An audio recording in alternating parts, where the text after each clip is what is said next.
안녕하세요. 야구 역사 기록실입니다. 벌써 여름이 거의 다 지나갔는데요. 무더위도 한풀 꺾인 만큼 야구 보기에도 훨씬 쾌적한 환경이 마련될 것 같습니다.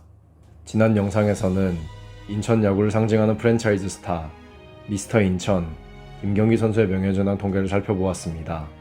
이번 영상에서는 짧지만 강렬한 임팩트를 남긴 롯데자이언츠의 에이스 콩코드 박동희 선수의 명예전환 통계를 한번 살펴보겠습니다. 1968년 1월 4일에 태어난 박동희 선수는 부산고등학교를 졸업하여 1986년 롯데자이언츠에 1차 지명되었습니다.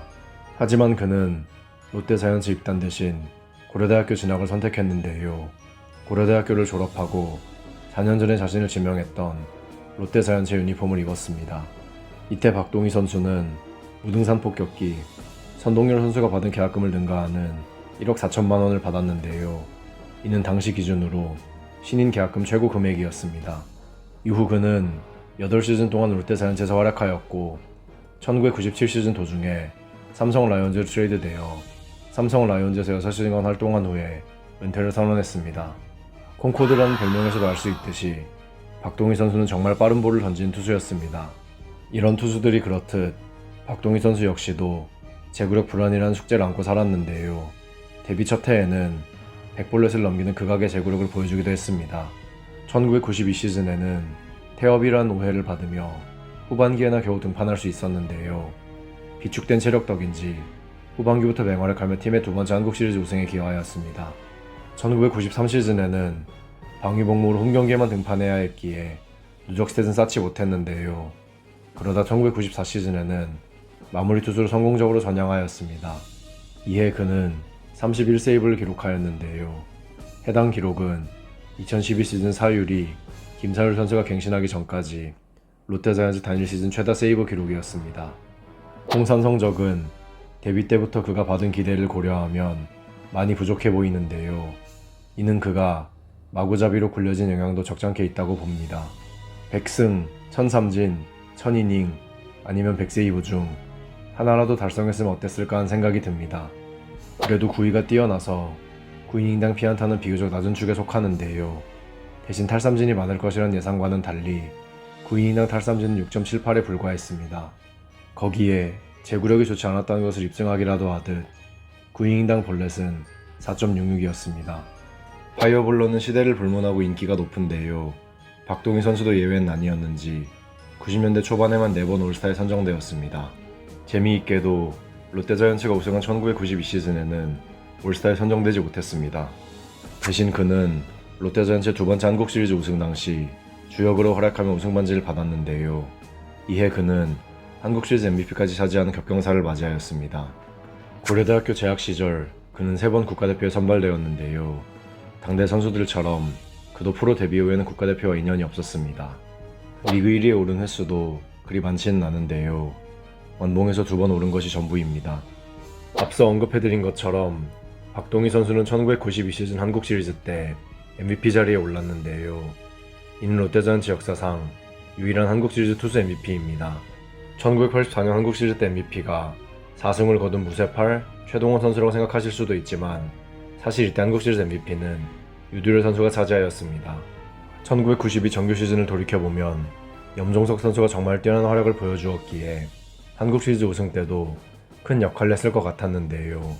그래서 한편으로는 박동희 선수가 한국 시리즈 MVP한 이야기를 듣고 조금 의아했습니다. 어찌됐든 하나의 화제거리인 것은 분명합니다. 짧은 시간 동안 활약했기에 박동희 선수는 누적 성적을 많이 쌓지는 못했는데요. 그럼에도 다승에서는 10위, 세이브에서는 4위에 올랐습니다. 58세이브는 풀타임 마무리 투수로 두세 시즌 정도만 활약하면 채울 수 있는 기록인데요.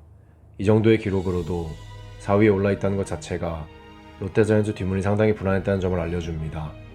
워낙 빠르고 강한 공을 던진 덕에 박동희 선수는 롯데자이언츠 통산 피안타율 1위에 자리하고 있는데요. 그럼에도 다른 비울스탯 순위는 낮아서 조금 의아했습니다. 안타를 맞지 않으면 실점도 적을 텐데 왜 이렇게 순위가 낮은지에 대해 고민해 보았는데요. 어쩌면 박동희 선수가 볼넷을 많이 허용했기 때문인 것으로 예상됩니다. 볼넷은 눈물의 씨앗이라는 말이 있는데 박동희 선수에게 이 말이 더 강하게 와닿았을 것 같습니다. 그가 롯데자이언츠에 있던 8년간을 기준으로 하면 그는 누적 스탯 대부분에서 3위 이내에 들어가는데요. 눈에 띄는 점은 그가 경기수 1위에 올라있다는 점입니다.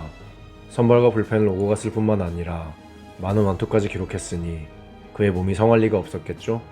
이렇게 던졌는데도 몇몇 기록에서 1위에 오르지 못한 이유가 무엇인지 궁금했는데 고독한 왕태자 윤학길 선수가 그를 제치고 대부분의 부분에서 1위에 올라 있었습니다. 그가 왜 1위에 오르지 못했는지 바로 설명이 되죠? 대신 비율 스탯에서는 압도적인 모습을 보여주었는데요.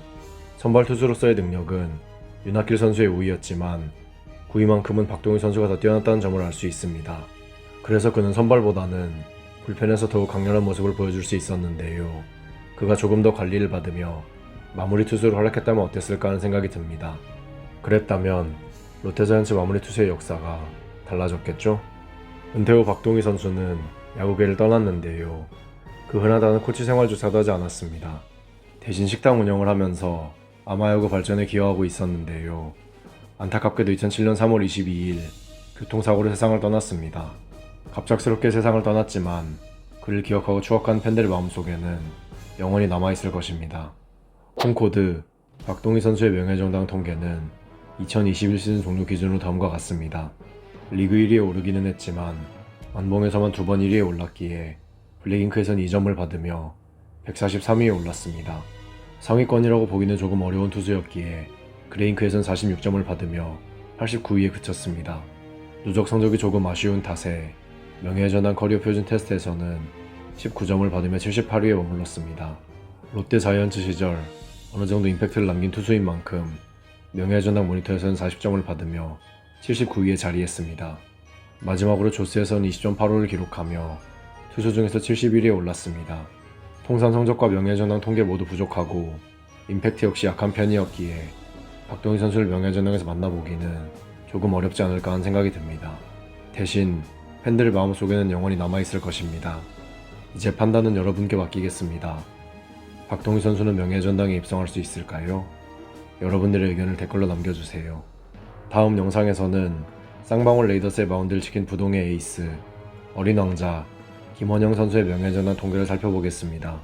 야구 역사 기록실의 영상은 KBO 리그 경기가 없는 매주 월요일에 업로드됩니다. 감사합니다. 지금까지 야구 역사 기록실이었습니다.